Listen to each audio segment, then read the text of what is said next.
अस्सलाम वालेकुम नाज़रीन, आप देख रहे हैं ओवर द फेंस। मैं हूं डॉक्टर सजाद बुखारी। नाज़रीन, बात करेंगे मुल्क के सियासी दर्जा हरारत की। न सिर्फ सियासी दर्जा हरारत पारा हाई है, बल्कि अब यह कह सकते हैं कि लावा है जो किसी वक्त भी फट सकता है। इलेक्शन कमीशन ऑफ पाकिस्तान के हालिया फैसले के बाद इस वक्त सियासी भूचाल नजर आ रहा है और मुल्क के अंदर सियासी अदम इस्तेहकाम भी है, लेकिन दूसरी जानिब हमारा एक्सचेंज रेट और जो हमारे रुपए की कदर है वो बेहतर होती जा रही है और मुस्तहकम होती जा रही है। इसके बहुत सारे मुहर्रिकात हैं। स्टेट बैंक ऑफ पाकिस्तान आज ये कह रहा है कि हमने कुछ एक्सचेंज कंपनीज के साथ एक अच्छी मैनेजमेंट के तहत ये सब कुछ किया है, बैंक्स को जरा चौकन्ना कर दिया है, यही हुआ है सब कुछ। लेकिन पॉलिटिकल साइड पे डेफिनेटली जो बेनिफिशरीज हैं वो यही बात कह रहे हैं कि जी नहीं, इमरान खान साहब के जाने से, यानी जो अब सादिक और अमीन नहीं रहे बकौल उनके, अभी तक तो ये फैसला और ये रेफरेंस जाना है सुप्रीम कोर्ट में, उनके जाने के बाद अब मार्केट बेहतर हो गई है और एक ट्रस्ट डेफिसिट का खात्मा हुआ है। लेकिन देखते हैं मामलात हैं क्या। अब सुप्रीम कोर्ट में रेफरेंस जाना है, इसका फैसला तो आज हो गया है और मियां नवाज शरीफ जो कायद हैं इस वक्त PMLN के, उन्होंने इंदिया दे दिया और बड़े सख्त उनके रिमार्क्स भी हैं, उसको भी जेर बहस जरूर लाएंगे। और उन्होंने ये कहा है कि इस फितने को यहां से खत्म करना है और इस फितने के लिए आपने तमाम गैर मामूली फैसले करने हैं। नाम भी अभी तक ECL में नहीं डाला। हैरत की बात यह है कि अब ये कहेंगे कि तैयार प्लेट में हलवा मिला है। अब पता नहीं हलवा गर्म है, PDM जो है या हुक्मरान इत्तेहाद खाने के लिए तैयार नहीं है, या उनको इस हलवे के अंदर ये डर लगता है कि कहीं से फूड पॉइजन ना हो जाए। लिहाजा सब कुछ तो तैयार है, अब रेफरेंस में आपने जाना है, वो भी आपने जाना है। ECL में नाम का फैसला कल कैबिनेट की मीटिंग में होगा और उस कैबिनेट की मीटिंग में क्या सामने आएगा।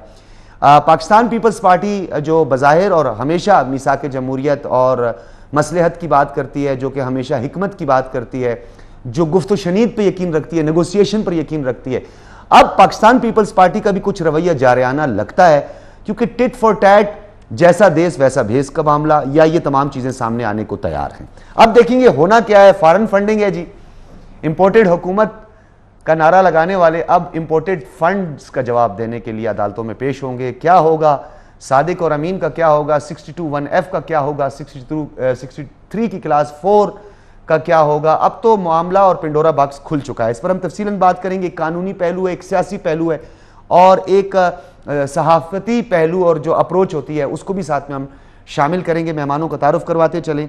हमारे साथ मौजूद हैं शाहिदा रहमानी, किसी तारुफ की मोहताज नहीं है, सीनियर पॉलिटिशियन हैं और पाकिस्तान पीपल्स पार्टी के साथ अरसे दराज से इंटैक्ट हैं और इस वक्त मेंबर कौमी असम्बली हैं। शाहिदा रहमानी साहब, बहुत शुक्रिया आपकी तशरीफ आवरी का।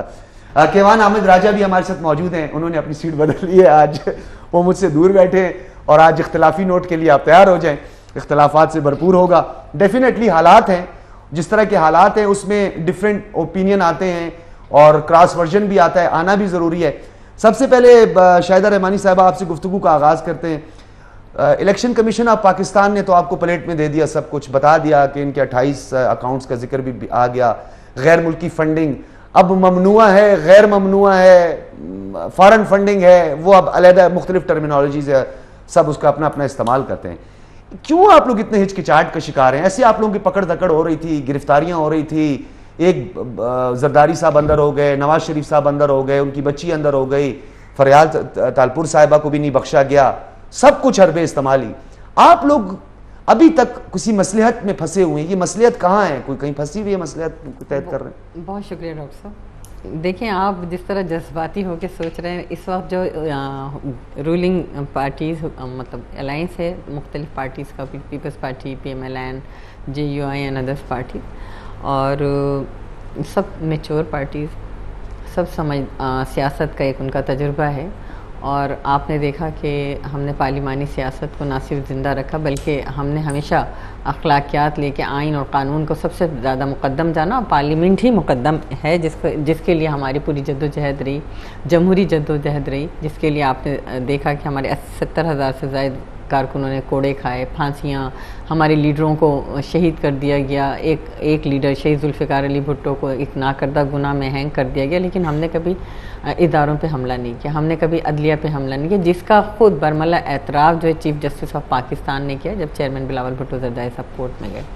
और हमने हमेशा बर्दाश्त, क्योंकि सियासत और जमहूरी जो जद्दोजहद है वो नाम ही बर्दाश्त का है। और आपने तमाम आइनी कानूनी तकाज़ों को पूरा करना होता है। ये नहीं होता कि जी इमरान खान ने कहा ओए चोर ओए डाकू, उन्होंने क्या बयानिया दिया था, वो तो ऐसा समझते थे कि कोई कुछ है ही नहीं, किसी की कोई हैसियत नहीं है। पार्लियामेंट में जब हम बैठते थे, जिस टाइम ये धरना देते थे, रोज आना होता था, वो ओए चोरों निकलो, ओए नवाज शरीफ। चल क्यों पड़ा उनका बयानिया जो है, उसको अवामी पजीराई और मकबूलियत क्यों हासिल हुई?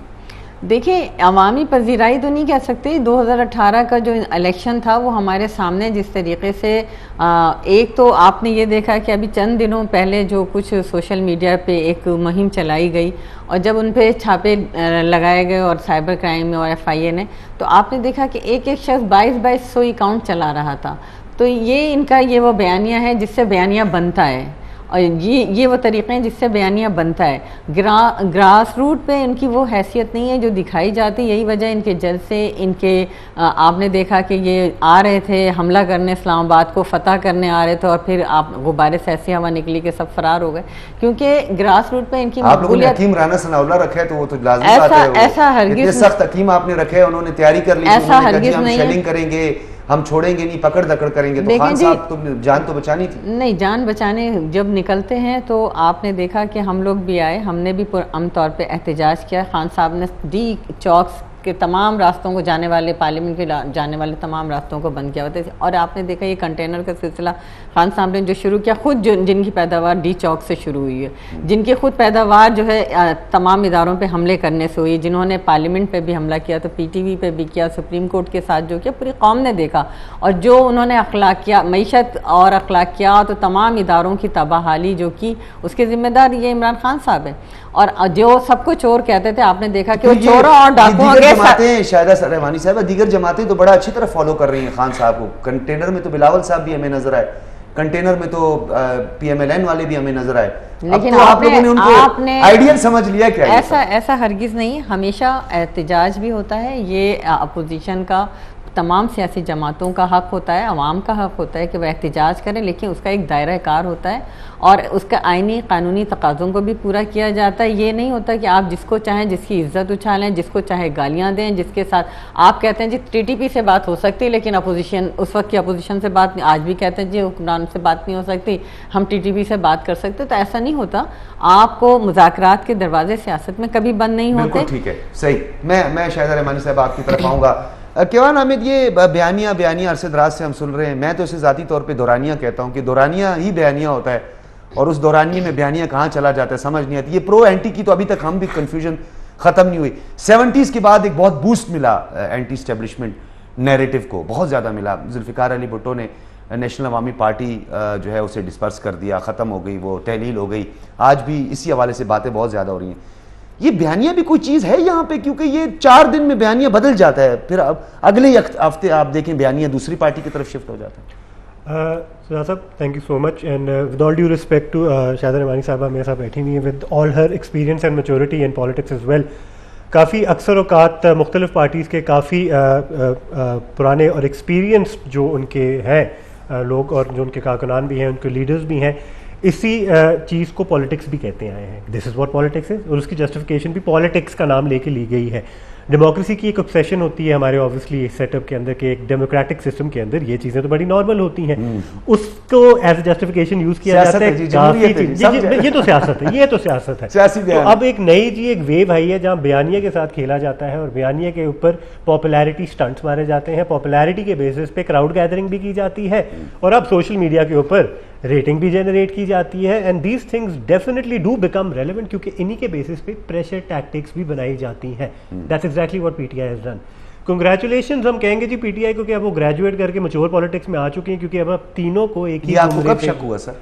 ये रिसेंटली ECB की स्पेशली ये देखूंगा इनकी ग्रेजुएशन सेरेमनी ECB की इस जजमेंट के बाद ही हुई थी कि अब PPP, PMLN और PTI का नाम एक पर्टिकुलर चीज के हवाले से एक साथ लिया जा सकता है कि they have answers to give as well for a couple of questions. कुछ सवालात थे जिसमें PTI ने अपने आप को ऐसा अलग किया हुआ था कि हम तो मॉरल वैल्यूज की अगर बात करें, मोरालिटी की बात करें, तो हम एक फर्क कौम है। अच्छा, ये अब वो कुछ होती है मोरालिटी की ऑफ उस चीज में दे हैव टू बी जज फ्रॉम द सेम स्केल। ये एक ग्रेजुएशन हो चुकी है। मोरालिटी किस बला का नाम है?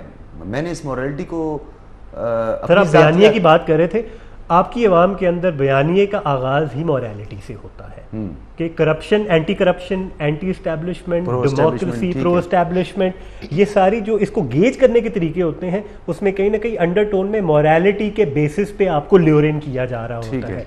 और वही है जो कौम को बहुत ज़्यादा, it sells like hot cakes, let's be very honest. आपका धरना हो जाए, आपकी सोशल मीडिया पे कैंपेन हो जाए, ट्रेंडिंग हो जाए, हैशटैग्स हो जाए, आप कौम को अगर इसके लिए कहेंगे कि यहाँ जाओ या वहाँ जाओ, वहाँ जाओगे तो इमोरल हो जाओगे, यहाँ जाओगे तो सही हो जाओगे। रिलीजियस कार्ड भी इसी बेसिस पे यूज़ किया जाता है, जो तंज में अब हम उसको यूज़ भी करते हैं, जो इस्लामिक टच भी जो होता है वो भी इसी बेसिस पे यूज़ किया जाता है। पीटीआई वाहिद नहीं है, पब्लिक सेंटीमेंट जो है वो उसका इस्तेमाल भरपूर होता है। पीटीआई ने मॉडर्न टैक्टिक्स, थोड़ी सी टेक्नोलॉजी का इस्तेमाल लेके उसी तरीके से अपने आप को, ये सोशल मीडिया पे हुक्मरान इत्तेहाद, पीपल्स पार्टी, पीएमएलएन, आपको याद होगा मरियम नवाज पीएम हाउस में बैठा करती जिसमें पाकिस्तान तहरीक इंसाफ बड़ी सरापा एहतजाज थी कि वहाँ पे बैठ के ये मीडिया सेल चलाती हैं। सोशल मीडिया जी बड़ा मुतारिक, लेकिन अगर आप सोशल मीडिया कोई भी आप ले लें, उसे जब आप खोलते हैं तो आपको नजर ही टाइगर और पीटीआई और यही सब कुछ, ये क्यों पीछे हो गए? Let's give the credit where it's due, they do it better, वो बेहतर कर रहे हैं, उसका असर भी नजर आ रहा है। आप इम्पैक्ट एनालिसिस निकाल के देखते हैं, मैडम ने बात की है कि उसमें बड़ी जी फजिंग भी हो सकती है, बिल्कुल जी बॉट फजिंग भी हो सकती है, बॉट्स का काफ़ी इस्तेमाल भी लिया जाता है, लेकिन ऑर्गेनिकली लेट्स नॉट डिनाई कि उनकी पॉपुलैरिटी सोशल मीडिया पे ज़्यादा है। You can't deny that. Sir ये बयानिया जो है, ये बयानिया ये इस बयानिए पे थोड़ा सा दोबारा आते हैं। ये जो बयानिया था, हम बड़े सादिक और अमीन, लॉयल, डेड ऑनेस्ट, सारे चोर डाकू लुटेरे खा गए, मुल्क लूट के खा गए, इम्पोर्टेड हुकूमत है, तो ये बयानिए का अब क्या होगा? सर ये बयानिया था जब आगाज़ में खान साहब को इस बयानिए की ज़रूरत थी और उन्होंने इसको बहुत अच्छे तरीके से इस्तेमाल लिया था। मैं इसको ये नहीं कहूँगा कि एथिकल था या नहीं, अनएथिकल था, कंट्रोवर्शियल था। इसमें खान साहब के अपने भी काफ़ी इंटरव्यूज़ हैं जिसमें सादिक और अमीन के हवाले से उन्होंने भी थोड़ी सी एक हेजिटेशन शो की थी कि भाई इस तरह अगर जज किया जाएगा तो अक्सर, जिसको कहते हैं ना, फड़के जाएंगे इस हवाले से, तो इस तरह जज करना बहुत ज़्यादा। वैसे केवान आमिर हमारा प्रोड्यूसर भी आपसे बहुत जेलस है, पता नहीं क्या बात होती, जब आपसे बात शुरू करता हूँ इनको ब्रेक की जरूरत पड़ जाती है। ले लें प्रोड्यूसर साहब, आप ब्रेक ले लें।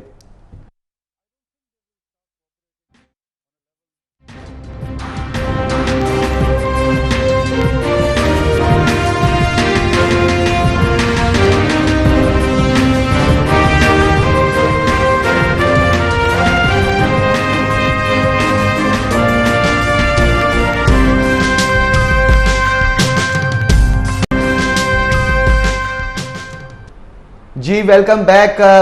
कुछ बाज़गश्त हो रही है मार्केट में, जो सियासी मार्केट है, क्योंकि अभी मार्केट का नाम लेना भी बहुत वो, क्योंकि एक तो फ्रूट मंडी की मार्केट है, फिर dollar market, exchange, stock exchange, बहुत सारी मार्केट्स का जिक्र है। ये जो सियासी मार्केट है इसमें ये बाज़गश्त हो रही है कि जी शायद पाकिस्तान तहरीक इंसाफ कोई दस्तावेज ऐसी पेश कर दे इलेक्शन कमीशन ने, क्योंकि वाज़े तौर पर कह दिया कि जी आप हमारी तरफ से लगाई हुई एलिगेशन विद एविडेंस जो है उस पर अगर आप काउंटर करना चाहते हैं या आपके पास कोई काउंटर पेपर है या कोई दस्तावेज है तो आप लेकर आ जाएं, फैसला वापस हो सकता है। 8 साल तक अगर फैसला वापस नहीं हो सकता, स्क्रूटनी कमेटी ने रिपोर्ट मुरतब की तरतीब दी, उसको कोई दस्तावेज नहीं दी, तो अब कहां से दस्तावेज लेके आएंगे? खैर सवालात बहुत सारे।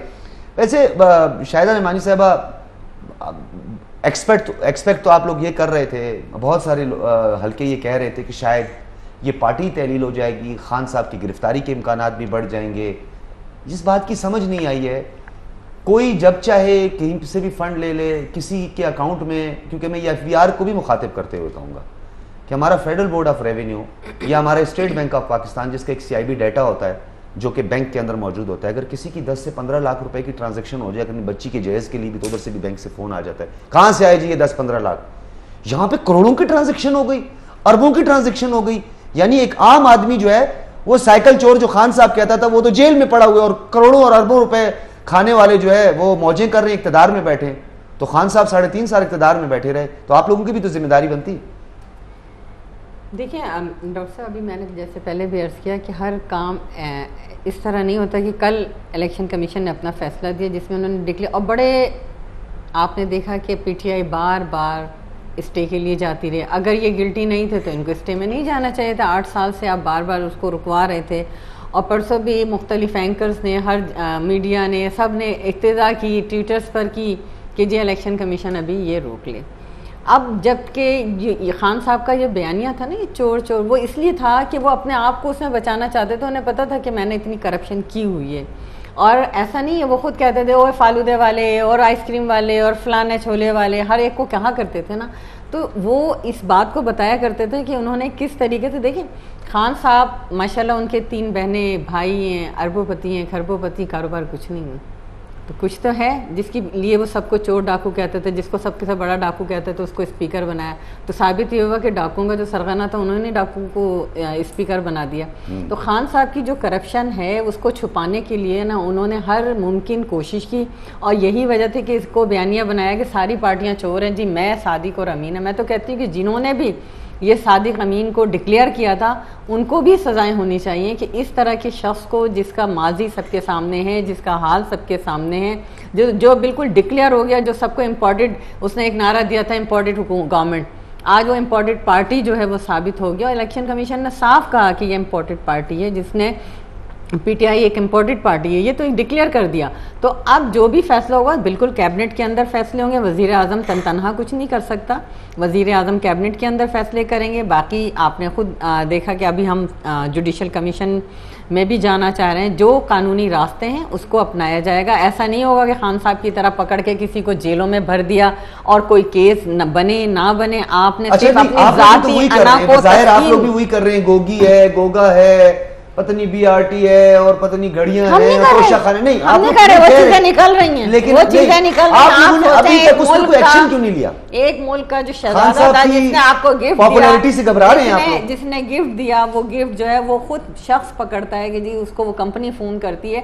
तो ये चोरी तो आपकी हर जगह से डिक्लेयर होती चली जा रही है। ये तो नहीं कि किसी अपोजिशन ने कोई इल्ज़ाम लगाया, हर चीज़ डिक्लेयर है, हर चीज़ क्लियर है। इंशाअल्लाह ताला खान साहब को आइन और कानून के शिकंजे से कहीं नहीं बच सकेंगे। ठीक है, एक गिरफ्तारी हुई थी खान साहब के दस्ते रास राइट हैंड गिल साहब की, पता नहीं वो मुझे एक सोशल मीडिया पे एक छोटी सी उसकी पिक्चर और वीडियो नजर आई थी। उसके बाद bail before arrest, bail before arrest, बस वही तकारीर की हद तक महदूद। वैसे सॉरी, राना सनाउल्लाह साहब विफाकी वजीर दाखिला, जिनको आजकल हकीम राना सनाउल्लाह भी कहते हैं, वैसे मुझे ऐसा लगता है कि कहीं से आप लोगों ने उनको बांधा हुआ है, वो चाहते हैं कि बस ये पकड़ दकड़ शुरू करे। ये वो जरदारी साहब जो है वो मसलियत से बहुत काम लेते हैं। नहीं देखिए, मैंने आपसे पहले भी अर्ज़ किया कि सियासत के अंदर बर्दाश्त बहुत ज़्यादा, जमहूरी प्रोसेस है ही बर्दाश्त का नाम, और दूसरा ये कि उसमें आइनी और कानूनी तकाज़ों को पूरा किया जाता है। तो सिर्फ सदर जरदारी साहब फैसले नहीं कर सकते, सिर्फ क्या कहते हैं शहबाज शरीफ प्राइम मिनिस्टर फैसले नहीं कर सकते, कैबिनेट में फैसले होंगे, कैबिनेट में बाई में मुशावरत से होंगी कि अगला स्टेप क्या होना चाहिए, इन पे बैन लगे तो किस तरह लगे, जो भी कानूनी तकाजे उनको पूरा किया जाएगा। आप ये नहीं कह सकते कि जी उन्होंने जो काम किया था वो तो आइन और कानून से नावल थे, वो तो पार्लियामेंटेरियन को, प्राइम मिनिस्टर को जो गाली गलोच करते थे, पार्लियामेंट को। आज भी वो असद उमर साहब जब कल कह रहे थे कि जी सुबह ये कहा जा रहा था फैसला हमारे फेवर में आया, फवाद चौधरी साहब शाम में कह रहे थे हम कोर्ट में जा रहे हैं, फिर वो कहते हैं ये कागज है। वो तो आइन को भी ये समझते थे। आपने देखा नहीं कि वोट ऑफ नो कॉन्फिडेंस में 172 मेंबर्स पूरे करने के बजाय वो आखिरी बॉल तक खेलने वाले किस तरीके से उन्होंने असेंबली को डिसॉल्व किया, किस तरह से एक आइन को तोड़ा गया। तो आर्टिकल 6 के तो ये मुर्तकिब है। और ये कह रहे थे, आपने ये भी देखा कि असेंबली में कहा जा रहा था कि जी इस्तीफे ने हमारे तो जैसे लास्ट, लेकिन पीपल्स पार्टी तो आर्टिकल 6 के खिलाफ है। देखिए मैं संगीन गद्दारी है मैडम। बिल्कुल आर्टिकल 6 लगेगा और लगना भी चाहिए। नंबर 1, नंबर 2 ये कि आप इंटरप्ट करते हैं असेंबली के अंदर। नहीं, मुझे आपको आपके भी चेहरे पे मुस्कुराहट आई है, मेरे पे भी क्यों है ये सबको पता है, देखने वालों को। चलें आगे बात करते हैं। दूसरी बात ये कि कहा जा रहा था इस्तीफे मंजूर नहीं किए जाएंगे। आपने देखा कि पहले ही जैसे 11 इस्तीफे मंजूर हुए, फौरी तौर पे हाई कोर्ट भागे। भाई आप तो इस्तीफे दे चुके थे, आपने ये सोचा कि पहले हम 4 महीने इस्तीफे दे के हमने सारे पर्क्स एंड प्रिविलेज इंजॉय किए, तो अब भी हम इंजॉय कर रहे थे। तो आप ये देखें कि कितने आराम के साथ हम अपना काम भी कर रहे हैं, हम मुल्क को स्टेबिलिटी की तरफ भी लेकर आ रहे हैं, और दूसरी जानिब जो हमें काम करना वो भी हम आईनी कानूनी तकाज़ों शाहिदा साहिबा, वो केवान हामिद जो है वो मोरालिटी की बहुत बात कर रहे थे, तो अब मोरालिटी की बातें तो क्योंकि आगे चलेंगी, एक और मोरालिटी आ रही है जी आपकी तरफ, एक और मोरालिटी आपकी तरफ आ रही है जी, हमने इस्तीफे दे दिए। फिर उसके बाद जब 11 डी नोटिफाई होते हैं तो हम अदालत जा रहे हैं, फिर उसके बाद बोलते हैं इस पे बाय इलेक्शन, बोलते हैं हम लड़ेंगे बाय इलेक्शन, और उसके बाद हम फिर दोबारा से छोड़ देंगे। पंजाब में हम ऐसा नहीं करेंगे, खैबर पख्तूनख्वा में हम अपनी हुकूमत चलाते रहेंगे, उसकी इंतजामिया को इस्तेमाल करते रहेंगे। ये मोरालिटी। आपकी टोन में तंज क्यों है ये सारी बातें करते हुए? सर मुझे तंज नहीं, मैं आपको इसको पॉलिटिकिंग कहते हैं। This is पॉलिटिकिंग। एंड मजे की बात ये जो आप मुझे एग्जांपल दे भी रहे हैं, क्या इस तरह के सिमिलर एग्जांपल्स बाकी पार्टी मेंबर्स से आपको माजी में कहीं फिलहाल सर सवाल जो है वो पाकिस्तान तरीके बिल्कुल पाकिस्तान तरीके इंसान चोर फड़िया गया, कहते हैं चोर फड़िया गया, थानेदार मेरी पहली बात मैंने भी तो, उसने कहा जी मैं इतने और चोरी करते हैं, तो उसने कहा फड़िया तू गया। Is this not the political maturity we were talking about sir? यही तो पॉलिटिकल मैच्योरिटी है जिसका रेफरेंस दिया जाता है, जिसके बेसिस पे ताना मारा जाता है कि अभी बच्चे हैं, अभी इनको पता ही नहीं है कि क्या कर रहे हैं। ये पॉलिटिकल मैच्योरिटी का एक थोड़ी बहुत हमें रास्ते नजर आने शुरू हो गए हैं। उस पॉलिटिकल मैच्योरिटी में उन्होंने ट्रांजिशन एक ले ली है। They are going to play the game the same way it has been played and then bring in the change that they have promised. लेकिन हाँ, जो मोरालिटी के इतने बड़े नारे लगाए गए थे उसके बेसिस पे एक धचका लगा है। अब उन्होंने इसी चीज में आके वही चीज करना शुरू कर दी है कि यही चीज अब आप इलेक्शन कमीशन से कहें कि दोनों पार्टीज पे, बाकी दोनों पार्टीज पे भी अप्लाई क्यों नहीं कर रहे हैं। मौलाना फजलुर रहमान ने आगे से कह दी मैं तो दिखाऊंगा ही नहीं, मैं तो बताऊंगा नहीं कि डोनेशंस कहां से आएंगे। सीधा सीधा रिजेक्शन दे दी है। बाकी पार्टीज भी इसके अंदर they don't even want to have a discussion about it. कोई अकबर एस बाबर अभी तक गया नहीं ना सर। अकबर एस बाबर ने अपनी लेटेस्ट कॉन्फ्रेंस में क्या कहा नहीं था कि this shall and this should apply to the remaining parties. ठीक है, हो गया। तो अगर ये चीज हो जाती है, इसकी एक्सेप्टेंस हो जाती है कि चलो जी उतनी जल्दी टाइमिंग के साथ, अभी जरूरत थी ना ये डिक्लेरेशन आने की, ये फैसला आने की, उतनी जल्दी फिर वो फैसले भी दे दे। लगता है मुझे वो फैसले भी दे दे। मुझे केवान आमिद लगता है आप भी नहीं चाहते कि इस मुल्क के अंदर कोई पार्टी, सियासी पार्टी रहे, क्योंकि आप मैं जरा इस डिस्कशन का रोक अभी रियल इश्यूज की तरफ अगर लेके जाना चाहूँ थोड़ा सा, अगर आप मुझे इजाजत दें। इस सारे पॉलिटिकल टर्मोइल में, पॉलिटिकल केओस के अंदर जो है गेम ऑफ थ्रोन्स अब बन चुका है और एक ड्रामा ही बन चुका है, एक एंटरटेनमेंट बन चुकी है। इसके अंदर मुझे पता है मुल्क के मसले सॉल्व हो रहे हैं, इकॉनमी बेहतर हो रही है, बलूचिस्तान में जो फ्लड के इश्यूज हैं वो सॉल्व हो रहे हैं। क्या हमारी जो एक टेलीकॉम सर्विसेज का जो एक रिसेंट मोस्ट खबर है कि they are going to deficit is well, क्या वो इससे सॉल्व होता है? क्या हमारे जो वुमेन राइट्स के इश्यूज चल रहे हैं, वुमेन एम्पावरमेंट के इश्यूज चल रहे हैं, इक्वल राइट्स के इश्यूज चल रहे हैं, वो सॉल्व होते हैं? क्या पानी के इश्यूज सॉल्व होते हैं? क्या बिजली के इश्यूज सॉल्व होते हैं? इन सारी चीज़ों पे बहस करके ये तीनों पार्टीज क्या कलेक्टिवली इन चीज़ों पे नहीं बैठ सकती हैं? अभी उनके लिए फर्स्ट प्रायोरिटी यही है कि who is going to call the shots, फिर हमारे मसले नहीं सॉल्व होने वाले। फिर तो ये तो डिले में जाता है, आपस में चलता है। ठीक है केवान, हमें एक्सचेंज रेट डॉलर में इस्तेहकाम आया है, हम इकोनॉमिक स्टेबिलिटी की तरफ बढ़ते ही हैं कि फिर बीच में कोई अटेम्प्ट ऐसी हो जाती है कि फिर हमें एक रिवर्स गियर लगती है। अफगानिस्तान की सूरत हाल भी पाकिस्तान की सियासत पर बहुत असरअंदाज होती है। अफगानिस्तान बज़ाहिर बादी नज़र नहीं कहूँगा, क्योंकि वो बादी नज़र कुछ चीज़ें ऐसी हो गई अभी तो हम पता नहीं क्या उसे समझ बैठते हैं। बज़ाहिर अफगानिस्तान की भी सूरत हाल ऐसी है कि पाकिस्तान की जो इकोनॉमिक क्राइसिस है उस पर उसका बहुत डायरेक्ट असर है। फिर इंस्टेबिलिटी भी हमें नज़र आ रही है, अनसर्टेनिटी भी थोड़ी सी नज़र आ रही है ओवरऑल अफगानिस्तान के अंदर, क्योंकि अमेरिका ने पीछा नहीं छोड़ा अभी तक। क्या हो रहा है? फिर कुछ रिक्वायरमेंट्स होती हैं फुलफिल करनी पड़ती हैं, जिसके बाद जाके हालात थोड़े बेहतर होने शुरू होते हैं। FATF का मैं एग्जांपल देना चाहूँगा, the closest example, there are few boxes जो टिक होने थे जिससे फिर हम ग्रे लिस्ट से निकलने थे। तो इस तरह भी इसकी एनालॉजी यही ड्रॉ कर ले, मैं आगे नहीं बोलूँगा ऑब्वियसली, अक्टूबर आ रहा है, कुछ डब्बे टिक होने और वो डब्बे जब तक टिक नहीं होंगे तब तक हालात बेहतर। अक्टूबर खतरनाक है, विजिट भी है और फिर नवंबर भी है, फिर नवंबर भी है। शरारत है कि आप नहीं क्या करो, एंकर को आप घेर लेते। शाहिदा रहमानी साहबा, अब बात आगे बढ़ेगी और डेफिनेटली मामला पाकिस्तान पीपल्स पार्टी की तरफ भी जाएगा। अकबर एस बैबर की भी ये डिमांड है कि तमाम पॉलिटिकल पार्टीज को अक्रॉस द बोर्ड उनकी जो है वो स्क्रूटनी होनी चाहिए। उनकी फंडिंग कैसे हुई, लीगल थी इलीगल थी, इसका फैसला भी हो जाना चाहिए। और फ़ारूक हबीब तो बार बार उनकी, तो मैंने वैसे जितनी भी प्रेस कॉन्फ्रेंस सुनी है उनकी दो चीज़ें मुझे बहुत पसंद है। पसंद क्या है वो अभी बच्चों को भी समझ आ गई। एक तो वो मकसूद चपड़ासी, किसी का नाम ऐसे नहीं लेना चाहिए, चपड़ासी या जो कुछ भी हो, अगर हम भी अपने पीछे चले जाएं तो हमारे भी कोई एक आध बड़ों में कोई चपड़ासी उपड़ासी रहा होगा, तो कोई गुनाह नहीं, कोई बुरी बात नहीं, एहतराम से नाम लेना चाहिए, वो दुनिया में भी नहीं रहे। और दूसरा, उन्होंने एक बात रिपीटेडली हर प्रेस कॉन्फ्रेंस में की कि इनका भी साथ में फैसला करें, इनका भी साथ में फैसला करें। आप लोग तैयार हैं? हाँ बिल्कुल, तमाम पार्टीज़ का ऑडिट भी होता है, तमाम पार्टीज़ अपना ऑडिट भी जमा कराती हैं और इलेक्शन कमीशन का काम है वो तमाम हिसाब किताब मेरा ख्याल साल में लेते हैं और जाता भी है। और इसी तरीके से जो पार्टी का इलेक्शंस होता है उसकी भी तमाम तर रिपोर्ट्स जो है इलेक्शन कमीशन में जमा होती, जब भी उन पार्टीज़ को इलेक्शन लड़ने की भी इजाज़त दी जाती। तो पाकिस्तान पीपल्स पार्टी ना पहले कभी भागी, क्योंकि ये एक पॉलिटिकल पार्टी है और सबसे पुरानी पार्टी है, 50 साल से ज़ायद की इसकी एक हिस्ट्री है। तो हम इस तरह की चीज़ों से, ये वही बात है ना कि एक बयानिया नैरेटिव बिल्ड करते हैं अपने आप को बचाने के लिए, जी वो चोर है, वो चोर है, वो चोर है, ताकि कोई इधर नज़र ना पड़े।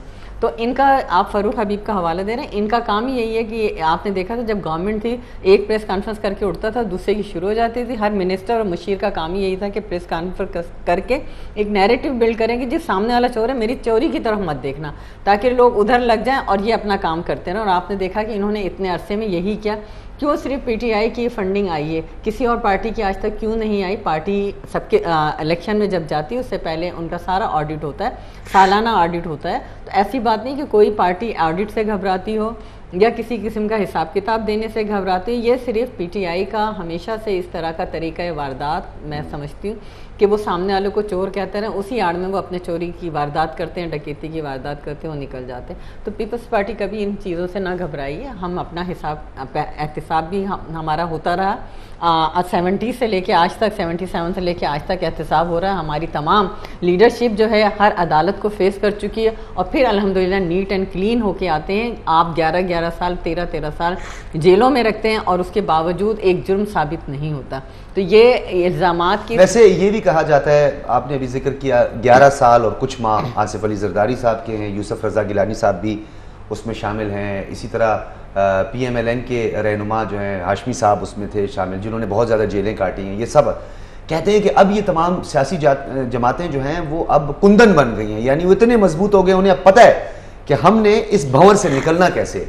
तो एलिगेशन कहते हैं जी सब पे है, आमदन से ज़ायद असासे, एसेट्स बियॉन्ड द मीन्स का अगर हम केसेस खोलना शुरू कर दें, ये बात हमें अब माननी पड़ेगी। तमाम सियासी जमातें और उनके लीडरान के पास इतना पैसा है कि कहाँ से आता है इतना पैसा? देखिए डॉक्टर साहब, आप बार बार और तमाम एंकर, तमाम मीडिया इसी बात को दोहराता है। जरदारी साहब का बैकग्राउंड देखें, उनके फादर को, उनके ग्रैंडफादर को, कहाँ से वो एक जागीरदार और एक सनतकार मुख्तलिफ काम करते हुए चले आ रहे, और हमेशा आमदनी में इंसान के इजाफा ही मोस्टली होता है। और यही वजह है कि उन्होंने जागीरदारी भी की, उनकी ज़मीनें अरबों करोड़ों रुपए की हैं। इसी तरह उन्होंने अपना बिजनेस में भी पैसा इन्वेस्ट किया, उनका रियल इस्टेट में भी पैसा है और मुख्तलिफ कारोबार उनका चल रहा है। आप पूछें इमरान खान के बाप क्या करता था, किस जुर्म में निकाला गया था, क्या वो एक एक्सियन था, क्या उसने करप्शन की थी? और जब भुट्टो साहब आए तो इन्होंने अपील की कि जी मैं बेगुनाह था, मुझे निकाला गया। उन्होंने एक इंक्वायरी कमेटी बनाई, फिर ये उसमें साबित हुए इनके पास अरबों खरबों रुपए कहाँ से है, जिसको अपने माँ के इलाज के लिए पैसा नहीं था। आप हर पॉलिटिकल पार्टी को या हर शख्स को उस कटेरे में नहीं ला सकते। आप ये देखें, हर शख्स अपना कोई कारोबार करता है, कोई काम करता है तो जद्दोजहद करके आगे बढ़ता है, और उसका कारोबार, वो सारे एसेट अपने गोशवारों में शो करता है जो इलेक्शन खेलते रहे, फिर इतने बड़े खानदान के दामाद थे और इतनी बड़ी सियासी जमात है, थोड़ा बहुत वो परसेंटेज तो निकल आती है ना, वो जो ट्रांजैक्शन होती है। देखें जी, उनके पास तो इलाज के भी पैसे नहीं थे, और वो जितना पैसा उन्होंने जिंदा जमा किया था वो तो कैंसर हॉस्पिटल के लिए किया और जमायमा ने लेके दिया बनी गाला कभी, उसके भी जो पहले उन्होंने कहा कि जमायमा जो वो बनी गाला मेरा है, उसके बाद वो तलाक के बाद जो ये कभी सुना था कि किसी की डिवोर्स हो गई और उसकी बीवी उसको डिवोर्स के बाद जो है ना गिफ्ट दे रही हो। ये सारी चीजें भी आपकी बात है मैडम, अभी तक उनकी ये सारी चीजें यहीं से निकल के आ रही हैं। इमरान खान साहब की नजर आ रही है ना, जो दूसरों को कहते हैं कि जी उसके बच्चे बाहर हैं तो इनके बच्चे कहाँ बाहर हैं, ये दूसरों को कहते हैं उनका कहाँ सासा, उनकी बहनों की जायदादें, वो जो प्रॉपर्टी अरबों खरबों कहाँ से आई, वो बाहर कैसे बनाई? ये आपकी बात जो है वो है बड़ी जेन्युइन बात है केवान हामिद। ये आपकी तरफ मैं आगे बढ़ूंगा। ये बात उमूमी तौर पर हम कहते हैं छाबड़ी वाला, पापड़ वाला, अभी तक तो मुझे नहीं नजर आया, ना कोई छाबड़ी वाला नजर आया, तो ना पापड़ वाला मुझे नजर आया।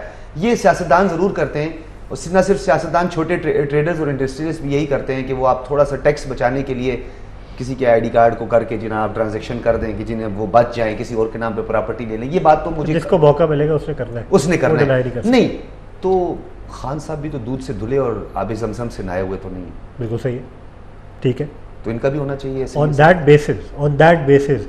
जैसे उन्होंने खुद कहा यही तलवार मेरे ऊपर भी अगर गिरती है तो गिरने दे, तो अब गिर गई है, तो now he is facing a different sort of a challenge. लेकिन जो प्रीमैच्योर टाइटल नेम कॉलिंग होती है ना एलिगेशंस के बेसिस पे, इनोसेंट अंटिल प्रूवन गिल्टी, उससे पहले जब एलिगेशन भी आ जाए और एक पावर ऑफ सजेशन आपने अवाम में छोड़ दी कि दिस इज पॉसिबली एक करप्ट, ये पॉसिबली करप्ट इंसान है, ये पॉसिबली करप्ट पार्टी, ये पॉसिबली प्रॉबेबली एलिगेशन के बेसिस पे प्री मैच्योर किस्म की नेम कॉलिंग शुरू हो जाती है, टाइटल्स दिए जाते हैं, ये चोर है, ये उनका नाम ये है, उनका नाम ये, नाम साथ लगा दिए जाते हैं। क्योंकि हमारी कौम को जुगतों के इतना एक शौक होता है ना, तो वो जुगतों के बेसिस पे ना एक मीम्स बननी शुरू हो जाती है कि भाई इसका नाम लगा दें, पावर ऑफ सजेशन थ्रो कर दे, कौम की माइंड में एक चीज़ डाल दें कि इस बंदे का जब आप इस बंदे की जब आप शक्ल देखेंगे तो आपके माइंड में ऑटोमेटिकली वो रिकॉल आएगा, बैक ऑफ योर माइंड के ये बंदा करप्ट हो सकता है। वो पावर ऑफ हिप्नोटाइज भी कर देते हैं। पावर ऑफ सजेशन को बार-बार रिपीट करें, आप कुछ बार-बार बयानियों को आप रिपीट करते रहेंगे तो वो पुख्ता हो जाता है। कहते हैं बहुत सा झूठ जो है बार-बार बोलने से सच हो जाता है। बिल्कुल यही चीज।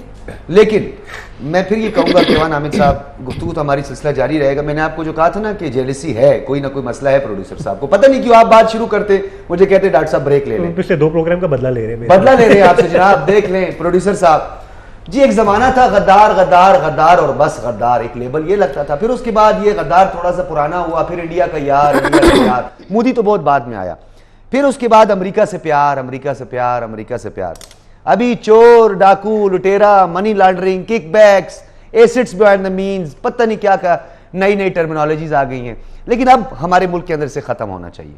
अवाम की फलाह बहबूद, उनके बुनियादी हकूक, उनके बच्चों की सेहत, तालीम, रोजगार, इंफ्रास्ट्रक्चर डेवलपमेंट, इन्वायरमेंटल इश्यूज आ रहे हैं, क्लाइमेट चेंज आ रहे हैं, फ्लड्स आ रहे हैं। खुदारा सियासतदानों होश के नाखुन लो, कार्ड्स बाद में खेलो। जब ये मुल्क होगा सियासत भी होगी, इंफ्रास्ट्रक्चर होगा तो उस इंफ्रास्ट्रक्चर पर आप काम भी कर सकोगे। सियासत होती रहेगी लेकिन पोलियो ज़्यादा पॉलिटिक्स से इज्तनाब करने की जरूरत है। ले लें प्रोड्यूसर साहब ब्रेक।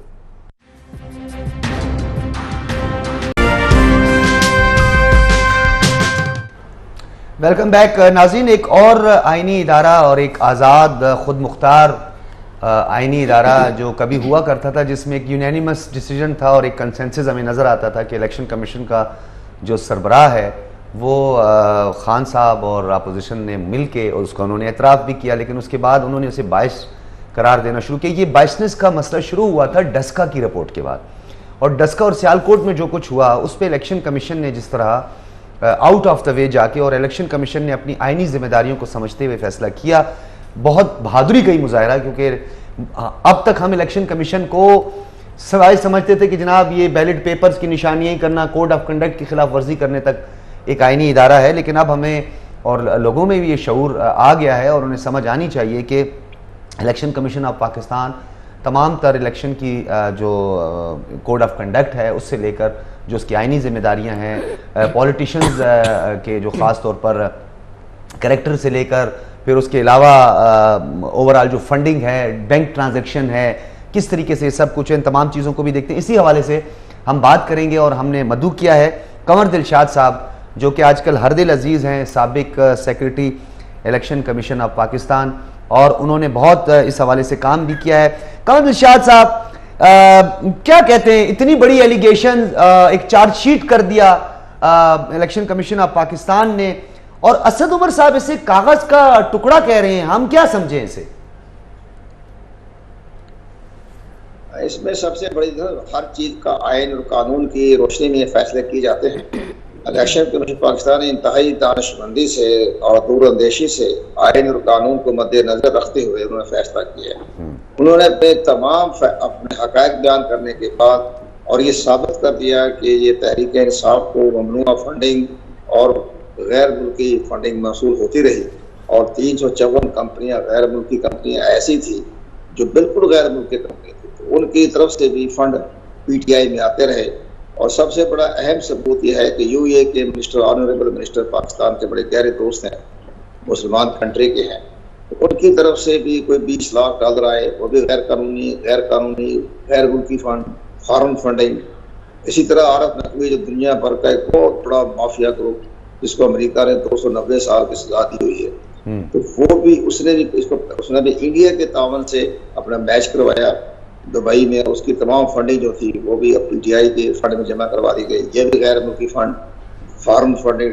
अब जो ये सारी चीज जो है बड़ी इंतहाई तौर पर जो है ये काबिल अफसोस भी है, और इस लिहाज से एक ऐसी कंपनी जिसको के गैर मुल्की कंपनियां डॉलरों की बारिश कर दी, वो आखिर इस इमरान खान से वो क्या तवक्को करना चाहते हैं? अच्छा कंवर दिलशाद साहब, इस पे मैं एक क्वेश्चन ऐड करना चाहूँगा कि इस पे जो कानूनी नुक्ता है उस पर भी थोड़ी सी रोशनी डालिएगा। हुकूमत कह रही है कि हम इसको सुप्रीम कोर्ट में लेके जाएंगे, जबकि पीटीआई कह रही है कि इसको हाई कोर्ट में लेके जाएंगे। इसके हवाले से आपका क्या कहना है? देखिए, इनका हाई कोर्ट जाना, इस्लामाबाद हाई कोर्ट जाना इनका कानूनी और आईनी हक है, इसमें कोई शक व शुबा नहीं, दो राय नहीं। लेकिन वफाकी हुकूमत जो रेफरेंस भिजवाएगी सुप्रीम कोर्ट ऑफ पाकिस्तान का में जो रेफरेंस जाएगा इस पार्टी के बारे में, वो इलेक्शन कमीशन की सिफारिशात पे जाएगा। इलेक्शन कमीशन ने जो हमारा सेक्शन 212 है इलेक्शन एक्ट का, उसमें लिखा हुआ है कि जब इलेक्शन कमीशन ऑफ पाकिस्तान किसी पार्टी के बारे में वफाकी हुकूमत को सिफारिश करे कि जनाब ये फॉरेन फंडिंग भी है, ममनुआ फंडिंग भी है, तो फिर वफाकी हुकूमत को ये लाजमी अमर हो जाता है कि वो इलेक्शन कमीशन की सिफारिशात पर वो रेफरेंस जो है वो सुप्रीम कोर्ट ऑफ पाकिस्तान भिजवाए। और यहाँ इलेक्शन कमीशन पाकिस्तान ने बहुत खूबसूरत फैसला ये किया, उनको ये लिख दिया कि तहरीक इंसाफ ने आइन के आर्टिकल 17 के सब सेक्शन 3 की खिलाफवर्जी की है। बस इससे बड़ी बात और कुछ नहीं हो सकती, ये बहुत बड़ा फैसला है। अच्छा कंवर दिलशाद साहब, डिस्क्वालिफिकेशन के हवाले से प्रिडिक्शन हो रही थी, जो पॉलिटिकल ऑब्जर्वर्स हैं उनका भी यही ख्याल था कि डिस्क्वालिफिकेशन का मामला और ये decision supreme election commission of Pakistan ले सकता है। इलेक्शन कमीशन के बजाहिर इस फैसले को आप किस तरह देखते हैं? देखो जी, मैंने आपको आर्टिकल 17 की बड़ी अहमियत बता दी, जिसकी बराबर हुकूमत पाकिस्तान रेफरेंस भिजवा रही है सुप्रीम कोर्ट ऑफ पाकिस्तान में। बाकी जहां तक इमरान खान साहब ने 2008 से लेकर 2013 तक अपनी पार्टी के गोशवारे असासे इलेक्शन कमीशन पाकिस्तान में जमा कराए, वहाँ उन्होंने एक सर्टिफिकेट दिया फॉर्म 1 पर, उसमें ये लिखा मैं तस्दीक करता हूँ, मैं इकरार करता हूँ इसमें जो मैं दस्तावेजात, और मेरी पार्टी ने कोई ममनुआ फंडिंग हासिल नहीं की, इसमें कोई ममनुआ फंडिंग शामिल नहीं है मेरी पार्टी की डोनेशन में या कंट्रीब्यूशन। अब यहाँ ये इनके जो बड़े बड़े जो है ना अपने सुकरात टाइप उनके जो है तर्जमान, वो कहते हैं वो इतना मसरूफ आदमी है उसको पता ही नहीं कि दस्तखत कहाँ करने हैं, वो दस्तखत कर दिए। तो मैंने ये कहना चाहता हूँ, क्या इमरान खान जॉर्ज वाशिंगटन थे अमेरिका के, जिनको इतने इख्तियार थे कि पता ही नहीं लगा कि मेरी पीछे टीम क्या काम कर रही है, मैं दस्तखत मुझसे क्या करवा दूँ। तो फारिग बैठे हुए 2008 से 2013 में तुम्हें कोई मिलने को नहीं जाता था, अकेले बैठे रहते थे, छोटा सा कमरा था एक 8x10 का, वो दिया होता अकबर बाबर ने, तो वो उसमें तो पता ही नहीं लगा कि आपने क्या दिया। लेकिन सबसे बड़ी बात कल मुझे अकबर बाबर ने भिजवाई अपने ईमेल, उन्होंने ईमेल 2008 से लेकर 2013 तक सारे उसने इमरान खान को दिखाया कि सर आप फंस जाएंगे, आपकी पार्टी में ममनुआ फंडिंग आ रही है, आपके चार्टर्ड अकाउंट ने जो आप दस्तखत करवा रहा है ये गलत करवा रहा है। ये पढ़े ईमेल, उस ईमेल पर दस्तखत की हैं 4-5 से, हाँ जी मैं इंक्वायरी कर रहा हूँ, मैं अपने फाइनेंस मैनेजर को बुला रहा हूँ, मैं देख रहा हूँ, चेक कर रहा हूँ। उसमें जनाब ने मार्क किए हुए आरिफ अलवी साहब बड़े ऑनरेबल दोस्त हैं हमारे, तो वो जनाब वो सेक्रेटरी जनरल थे, उनको भी मार्क कर रहा हूँ, मैं देख रहा हूँ। वो सारी चीजें जो है अकबर बाबर ने वो सुप्रीम कोर्ट ऑफ पाकिस्तान में पेश कर दे रहे कि सर को सब कुछ पता था। यहाँ ये मसला बड़ा एक अहम है जो आपका सवाल है। अब यहाँ सुप्रीम कोर्ट ऑफ पाकिस्तान जो है इस बुनियाद के ऊपर आपने झूठा, आपने गलत बयानी से आपने दिया और आपने हक़ाइक़ छुपाए, तो ये वही हो गया जो नवाज शरीफ साहब के साथ वाक़या पेश आया था, या हमारे दोस्त हैं जहांगीर सर। इस पे बताइएगा, तो अगर इवेंचुअली ये सुप्रीम कोर्ट में बात जाती है तो आपको क्या लगता है, अब रीसेंट पास को मद्देनजर रखते हुए कंट्रोवर्शियल चीज़ भी है कि इस पे क्या 3 रुकनी बेंच बनेगा, क्या इस पे फुल बेंच बनेगा या फिर फुल कोर्ट होना चाहिए इसके ऊपर? आपके ख्याल में क्या हो सकता है सुप्रीम कोर्ट? मेरा ख्याल है ये बहुत इंपॉर्टेंट केस है और माजी की रवायत को मद्देनजर रखा होगा तो लार्जर बेंच बनेगा। जब ये नेशनल अवामी पार्टी बैन की थी प्राइम मिनिस्टर जुल्फ़िकार अली भुट्टो साहब ने, तो वो उस टाइम भी फुल कोर्ट होते थे। सुप्रीम कोर्ट में 7 जज होते थे, तो 7 जजों पर मुश्तबा जस्टिस महमूद रहमान की सरबराही में वो बेंच बना था, फुल कोर्ट बना था। अब यहाँ तो ऑनरेबल चीफ जस्टिस की मर्जी है कि वो अपने इस अंदाज से बेंच बनाते हैं। इसी तरह जब नुसरत भुट्टो ने जब जनरल ज़िया के खिलाफ जब ट्रैफिक दाखिल कराया था, तो जस्टिस चौधरी याकूब की सरबराही में 7 रुकनी फुल कोर्ट बना था। फुल कोर्ट 7 रुकन थे। चौधरी याकूब साहब चीफ जस्टिस पाकिस्तान थे, उन्होंने नुसरत भुट्टो के हक में फैसला दे दिया, तो दूसरे दिन ही जस्टिस याकूब को निकाल दिया जनरल ज़िया साहब ने मार्शल का ऑर्डर के तहत। ये तो फैसले हमारे अदालतों में होते रहते हैं। अब आगे चले, जो आसमा जहीर की जो है, इन्होंने जब जनरल यहिया खान के खिलाफ ट्रैफिक दाखिल कराया अपने वालिद की गिरफ्तारी पर इल्ताफ और भी उसमें पार्टी थे, उस वक्त भी फुल कोर्ट बना था और उस टाइम उसके जो सरबराह थे वो भी जस्टिस महमूद रहमान साहब थे, तो फुल कोर्ट बना था। उस टाइम 11 जज थे। ये आहिस्ता जजों की तादाद बढ़ती गई, बाद में 15 हो गए, अब 17 हो गए। तो अब इनकी ऑनरेबल चीफ जस्टिस साहब की मर्जी है कि वो 7 रुकनी बनाए या क्या प्रॉब्लम की अपनी स्वाफियत पर, इस पर तो हमारी कोई राय नहीं हो सकती। ये वो खुद केस को देखते हुए, रहमत को देखते हुए फैसला करेंगे। लेकिन मेरा ख्याल है, हमारे अपनी नाकस राय है कि शायद 7 रुकनी का लाट बनेगा। ठीक है। अच्छा, ये नेशनल अवामी पार्टी के हवाले से भी आपने एक बात की, 70s में ये तहलील की गई, उसके बाद उनके फर्जंद आज भी अपनी पार्टियां बना के बैठे हुए हैं, सियासत भी कर रहे हैं, इस पर भी थोड़ी रोशनी। और किस नौयत की सजा हो सकती है अगर ये रेफरेंस चला जाता है सुप्रीम कोर्ट में? तो सुप्रीम कोर्ट के पास प्रेसिडेंट भी है माजी का भी, कम से कम और ज्यादा से ज्यादा क्या हो सकता है? पीटीआई क्या वाकई इस वक्त इसके ऊपर खतरात के बादल मंडला रहे हैं? देखो जी, चीफ इलेक्शन कमीशन पे हमले होते रहे। पहले अपोजिशन हमले किया करती थी, अब इन्हें इमरान खान साहब भी अपोजिशन लीडर बन गए पहले परहेज, पर उसकी सेहत पर कोई असर नहीं पड़ता। जितना चीफ इलेक्शन कमीशन पर, हमारे इदारों पर, कौन सा इदारा है जिस पर इमरान खान ने तनकीद या बुरा भला या गाली गलौज ना की हो? सुप्रीम कोर्ट के जज से लेकर बाकी नीचे जितने भी इदारे आते हैं सबको ममा इलेक्शन, उनकी सेहत पर कोई असर नहीं पड़ता। लेकिन सबसे बड़ी जब मेरा ख्याल ये है कि इनकी पार्टी की रजिस्ट्रेशन जो है ये मनसूख हो जाएगी इलेक्शन कमीशन ऑफ पाकिस्तान में आर्टिकल सेक्शन 215 के तहत, और उसके साथ यही मेरा सवाल था और बुनियादी सवाल यही था। है कि इमरान खान साहब की नाहरियत का मसला नहीं पेश आएगा, वो उसको जहर है, वो उसको वारंट दे देंगे या वैसे कह देंगे, लेकिन बहरहाल पार्टी के रजिस्ट्रेशन वो खतरे में ये है। कम से कम है, और मुझे ऐसा ही लगता है कि कम से कम। बहुत शुक्रिया कमर दिलशाद साहब, कम से कम ये सजा हो सकती है उन्हें। Last comments madam, last comment कम से कम ये है कि आप लोग कि पार्टी तहलील हो सकती है, नया एजेंडा, नई पार्टी, सब कुछ हो जाएगा, फिर क्या करेंगे? और वो हलफनामा? वो हलफनामा नहीं है मैडम, सादिक और अमीन का सर्टिफिकेट, देन उसके बाद वो हलफनामा जिसका काउंटर करें ना आप लोग, तो वो सारी चीजें हैं, मौजूद हैं, फैक्ट्स एंड आ चुके हैं, नाहल हो जाएंगे तायात नाहल। सादिक और अमीन तो नहीं रहे। अगर अब ये तो पूरी कौम ने देख लिया कि वो जो सबको कहता था आज ना वो क्योंकि एक झूठे शख्स को अगर किसी ने सादिक अमीन करार दिया और किसी ने दिलवाया, तो आज पूरी कौम के सामने वो कहते हैं ना, झूठ अल्लाह ताला की एक ज़ात है जो बेनकाब कर देती। तो आज झूठ जो है वो झूठा, मैं ये आपकी बात से इत्तेफाक करता हूं। लास्ट कमेंट्स बिल्कुल झूठा, ये आर्टिकल 63 की क्लास 4 के अंदर कुछ चीजें मैंने जब देखी तो मैं भी सर पकड़ के बैठ गया। इस्लामी तालीमात, झूठ, इखलाकी पस्ती, कोई भी सच्चा नहीं इस पे आ जाए तो कोई पॉलिटिशियन कोई भी नहीं है। लेकिन एक चीज पे झूठा कंक्लूसिवली, एक तो पहली बात हमें आपसे सवाल पूछना चाहिए, सहाफ़ी होने के नाते भी सवाल अपने आप से भी पूछना चाहिए, इसमें बल्कि इन्वेस्टिगेट भी करना चाहिए, क्या पॉपुलैरिटी ग्राफ को फ़र्क पड़ेगा इन सारी चीज़ों से इमरान खान की? मेरा नहीं ख्याल फिलहाल, आई डोंट, गले ना पड़ जाए। नहीं बिल्कुल, क्योंकि उनकी मासूमियत के जुमरे में डाला जा रहा है सब कुछ। पहली बात तो ये है कि इतने जेन्युइन इंसान है कि उनसे गलती हो गई।